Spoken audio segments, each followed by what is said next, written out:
Hey, what's up you guys? Welcome back to my YouTube channel. So today I'm going to be doing another Doordash video for you guys. My shift starts in about 25 minutes, so I just figured I would shoot a quick video for you guys about 7 things that I wish I would have known when I started Doordashing. And if you've been Doordashing for a while, or you're just starting out, or you're wanting to start out, this video it'll help you maximize your Doordash experience and help you optimize on the amount of money that you could be making while you're Doordashing. Before I give you guys those 7 tips, I just want to address some concerns that have been going around in the Doordash community with everything that's been going on. Doordash has been doing everything they can to assure the safety of us Dashers and of course the customers that we're delivering to. They've rolled out no contact deliveries, they've provided hand sanitizer and gloves to us Dashers, and they've also sent out a broad announcement in the Dasher app that food delivery is essential. So if your city is on lockdown right now, food delivery is still considered essential, so you guys are allowed to work. If you were to get stopped for any reason, you are allowed to pull out your app and show whoever stopped you that food delivery is essential and it is coming from Doordash themselves. So let's go ahead and jump into these 7 things I wish I knew before I started Doordashing. The first thing that I wish I knew was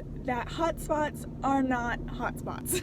So on the Doordash map, there are different locations that are deemed hotspots. Now, hotspots means that this particular area or restaurant is receiving a higher volume of orders than they normally do. Now, I cannot stress enough that this does not mean that you should just go drive to this restaurant and sit there and wait to get an order. It is not going to happen. The biggest mistake I made when I started dashing was I saw that there was hotspots and I thought that that meant that there was a high volume of orders, so I drove there and I sat there and I waited. That was a huge mistake. I should have just gotten to know my town better. I did mention this in my last video. You guys can go check that out. But if you get to know your town better and you really get to know the restaurants that produce a lot of orders, you're going to be much more successful on your dashes and probably bring in much more orders than you would if you went and sat at a hotspot. The second thing I wish I would have known when I started dashing is peak pay. Peak pay is basically when DoorDash sends out promos and they say, okay, on Monday this week from 8 a.m. to 11 a.m. there's going to be a peak pay of $2. That basically means that if you're scheduled between 8 a.m. and 11 a.m. during that time, all of your orders are going to have $2 added to them from the peak pay, which is a great way to make some extra money. I wish I had known about peak pay because I would have scheduled more of my shifts during those peak pay hours to go ahead and maximize on the amount of money that I could have been making. The third thing that I wish I would have known when I started dashing is that there is early access scheduling. So first of all, let me just explain what early access is and what the requirements are. So early access scheduling is where you get the schedule 6 days in advance at 3 p.m. of that day. So for example, if today is Tuesday, as an early access dasher, I would get the schedule for next Monday at 3 p.m. today. And if you're not an early dasher, then basically what happens is instead of getting the schedule at 3 p.m. on Tuesday, you would get the schedule at midnight on Tuesday, the start of Wednesday, however that works. You would get the schedule at midnight on Tuesday for that Monday schedule, so you're getting it 5 days in advance.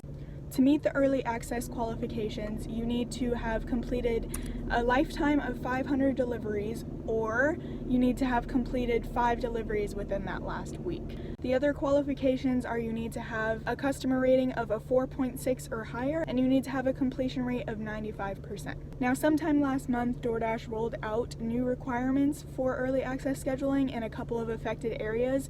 I was one of the affected areas, and they added in the acceptance rate. You needed to have an acceptance rate of above 60%.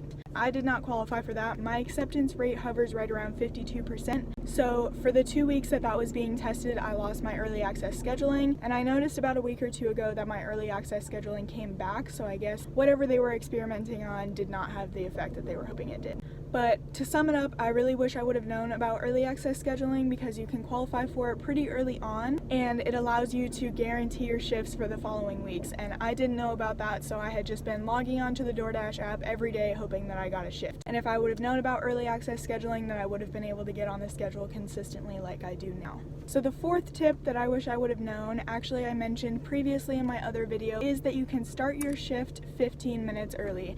And this is something that you should really capitalize on. It's 15 minutes extra that you're not actually on the schedule that you could be capitalizing on taking orders. In 15 minutes, you could get 1 order completed, and that was an extra $7-8 that you didn't have originally in your scheduled shift. It's just a quick little tip, but I think it's something that you should capitalize on as a beginner, just to get that extra time on your dash shifts.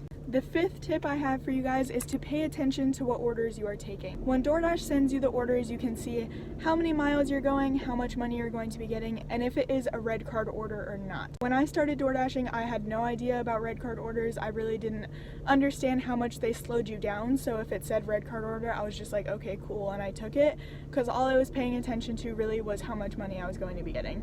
And as I progressed doing Doordash, I started to pay attention to how many miles I was going for how much money I was getting, and then I also started paying attention to if it was a red card order or not. I don't like taking red card orders. I think it slows you down a lot because you have to go into the restaurant, place the order, pay for it, and then wait for them to make it while you're there, which is much slower versus if you just go into the restaurant, pick up the order, and leave. When Doordash sends you an order, you can actually see if it's a red card order or not, and I wish I would have known that. I just didn't really pay attention to it, but if I would have known it, I never would have taken red card orders in the first place. I just think it's a waste of time, honestly. You can see if it is a red card order when Doordash sends it to you, so go ahead and pay attention to that and it'll save you guys some time. The sixth thing I wish I would have known when I started Doordashing was that you can stack orders, and with your stacked orders, it does not matter what order you do them in. So if you don't know what a stacked order is, it's basically when Doordash will send you multiple orders that are along the route that you're already going. So basically, if you accept an order and say you're going to Chipotle, Doordash will understand that you're going to Chipotle, and they'll know where the customer's house is so they know the route that you're going. And if they have another order that is only a couple miles from your route, they'll go ahead and send you another order, a stacked order, to go to the same restaurant that you're going to or to go to a restaurant that's nearby. And you can go ahead and accept multiple orders at one time and capitalize on the amount of money that you're making because you're doing multiple orders at once. So I did know about stacked orders when I started doing Doordash, but I didn't know that you could do it in whatever order you wanted to. I thought that you had to deliver order A before you delivered order B, and that's just not the case. So let's say I accepted 2 orders from Chipotle and one goes 5 miles this way and the other one goes 5 miles this way. Well, if I live this way and my dash is almost over, I'm gonna drop off this order last, even if it was the first order I accepted, just to capitalize on my time and the amount of gas that I'm spending. So it makes more sense for me to drop off order B that's over here first and then drop off order A last because my home is already over here. So it does not matter what order you do your stacked orders in, just do whatever you think makes the most sense for you. So the 7th tip that I have for you guys today is to try out different regions in your area and see which regions really bring more orders to you. So when I first started dashing, I only Doordashed in the region that I lived in because that's the region that I knew well, and I was honestly too scared to go out and try other regions because I didn't know the areas very well and I didn't really know if other regions would be better for me. But honestly, I would recommend it so much. When I did build up the courage to go to other regions, I actually capitalized on making more money for the time that I was out Doordashing because the other regions that I wasn't dashing in were actually producing more orders than the region that I was dashing in originally. So on the Doordash map, you can see all of the regions that are by you, and you can schedule yourself in different regions. It does not have to be the region that you live in. So I would just recommend going out and trying different regions, seeing if they produce more orders than your original region, and if they don't, at least you know you tried and you can go back to Doordashing in your normal region. So that is all I have for you guys today. I hope you liked this video. It was so much fun for me to make. I always love sharing Doordash tips with you guys. And if you did like this video, go ahead and give it a thumbs up and hit that subscribe button down below. And I'll go ahead and keep making more Doordash videos for you guys. If you guys have any Doordash questions for me, please leave them down in the comments and I'll go ahead and answer them, or I'll make another video about it. If you guys are out Doordashing during this time, I really just recommend using hand sanitizer after every delivery and just staying safe. I hope you guys like this video and I'll see you next time.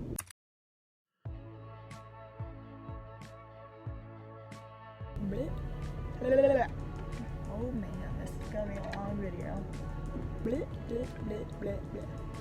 So I'm gonna share those 7 things with you guys. You can't even see my hands. Before I so let's go ahead and jump. Why did you do that? There is a little fire not emoji. What are you talking about? What are you trying? What are you trying to say? What are you trying to say?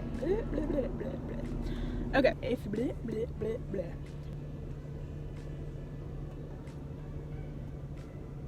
that guy's being really creepy. Schedule for next. Oh, words. Okay. And one. These people are watching me record. Okay, that didn't make any sense. The 5th tip.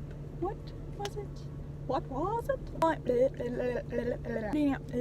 And if you've been For me, it was so much for me. Why can't you say this? What is your deal, fam? Get it together.